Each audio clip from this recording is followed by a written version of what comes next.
Rossiya Federatsiyasining migratsion kartasi va men bugun student bolani ishga olaman.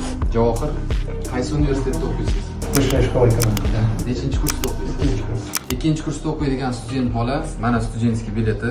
Bugun xudo xolasa O'zbekiston fuqarosini Rossiya territoriyasida o'zim ishga qabul qilib, ofitsialniy ishga olaman.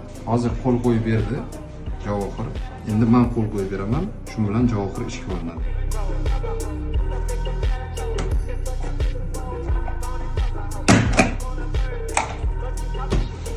Ishga olinganingiz bilan tabriklayman. Kommentariyada shovqinni ko'p qiluvdinglar. Student bolalar ishlay olmaydi, student bo'lib o'tirmaylar deb.